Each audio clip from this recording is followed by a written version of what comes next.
Amici tecnologici, allora abbiamo messo a caricare il nostro Powerwall, stiamo caricando con un alimentatore ad altissima corrente e un 12 volt regolato a 12,70. Questo ha una corrente massima d'uscita di 12 ampere.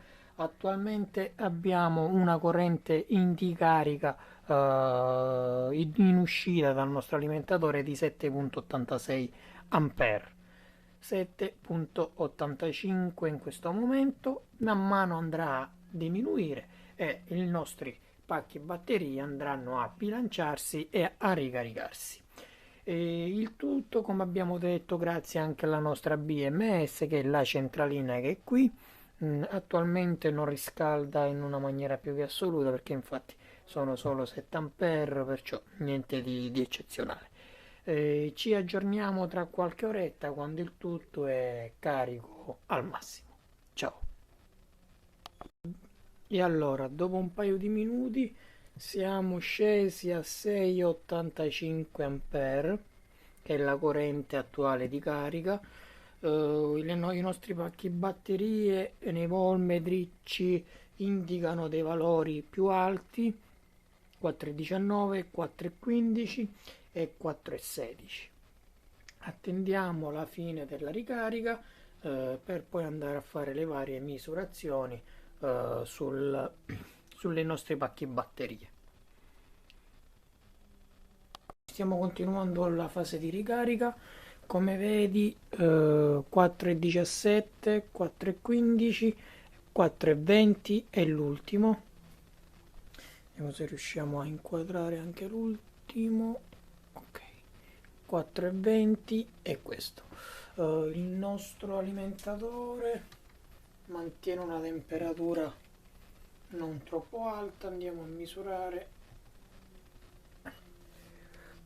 41,8 gradi l'alimentatore. La nostra scheda di regolazione di carica sta a 28,5. I nostri pacchi batterie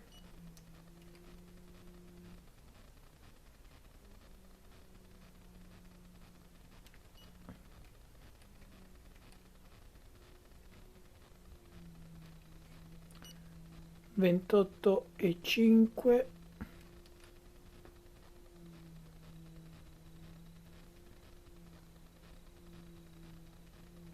ventotto e 6, 28 e 5, 28 e 6,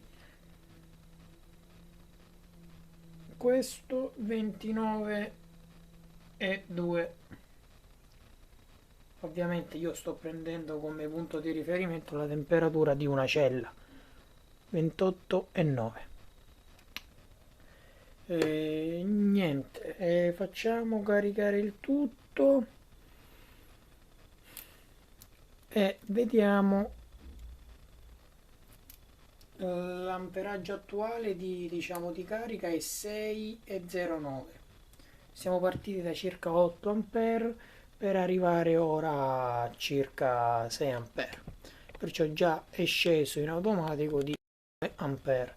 Come vedi, i nostri pacchi batterie sono stati realizzati con la tecnica della fusibiliera, cioè nel senso, per mantenere il più possibile sicuro il pacco batterie abbiamo adottato dei microfusibili atti appunto all'uso con questa tecnologia nel polo positivo, che ci permette di, eventualmente ci sia qualche problema su una o più celle, di fare un cortocircuito, un sovraccarico e di bruciare il fusibile di protezione annesso alla batteria diciamo difettosa.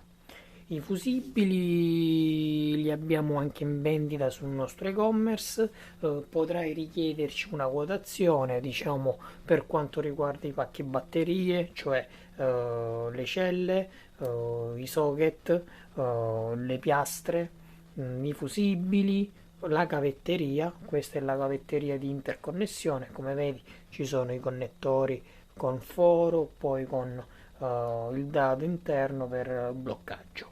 Il tutto saldato, il tutto diciamo strutturato in maniera professionale, ovviamente isolati uno dall'altro, con molto spazio dentro, questo grazie alla nostra tecnica di pacco batterie, che è differente da quello che trovate in commercio, anche buono, attenzione, che sarebbe questo, però questo permette di dissipare molto meglio e di rendere diciamo molto più isolata cella da cella, a differenza di quello che le celle quasi si toccano.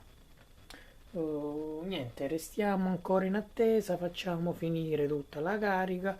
Nel frattempo stiamo anche caricando la nostra batteria portatile 12 volt, che ancora deve finire.